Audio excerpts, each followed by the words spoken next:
ಮಾಡೋದು ಎಷ್ಟು ಸಿಂಪಲ್ಲೋ ಅಷ್ಟೇ ರುಚಿ ಇರೋ ಈ ಕಡಲೆಕಾಳಿನ ಗೊಜ್ಜು ಚಪಾತಿ, ರೊಟ್ಟಿ, ಅನ್ನಕ್ಕೆ ಸಖತ್ ಟೇಸ್ಟ್ ಇರತ್ತೆ. ಖಂಡಿತ ಟ್ರೈ ಮಾಡಿ.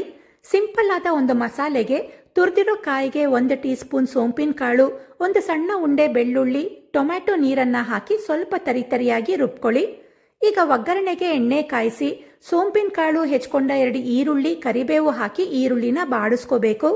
ನಂತರ ರುಚಿಗೆ ತಕ್ಕಷ್ಟು ಉಪ್ಪು, ಅರಿಶಿಣ, ಖಾರದ ಪುಡಿ, ಕೊತ್ತಂಬರಿ ಪುಡಿ, ಗರಂ ಮಸಾಲ ಪೌಡರ್ ಹಾಕಿ ಒಗ್ಗರಣೆ ಜೊತೆ ಚೆನ್ನಾಗಿ ಮಿಕ್ಸ್ ಮಾಡಿ.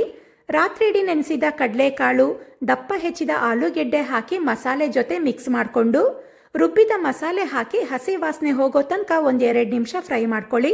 ನಂತರ ಗೊಜ್ಜಿಗೆ ಬೇಕಾದಷ್ಟು ನೀರು ಹಾಕಿ 3-4 ವಿಷಲ್ ಕೂಗಿಸಿ ಕೊತ್ತಂಬರಿ ಸೊಪ್ಪು ಹಾಕಿ ಮತ್ತೆ 2 ನಿಮಿಷ ಕುದಿಸ್ಕೊಂಡ್ರೆ ಕಡಲೆಕಾಳಿನ ಗೊಜ್ಜು ರೆಡಿಯಾಗತ್ತೆ. ಸಖತ್ ಸಿಂಪಲ್ ರೆಸಿಪಿ ಇದು. ರೆಸಿಪಿ ಇಷ್ಟ ಆದರೆ ವಿಡಿಯೋಗೆ ಲೈಕ್ ಕೊಟ್ಟು ನನ್ನ ಪೇಜ್ನ ಫಾಲೋ ಮಾಡಿ.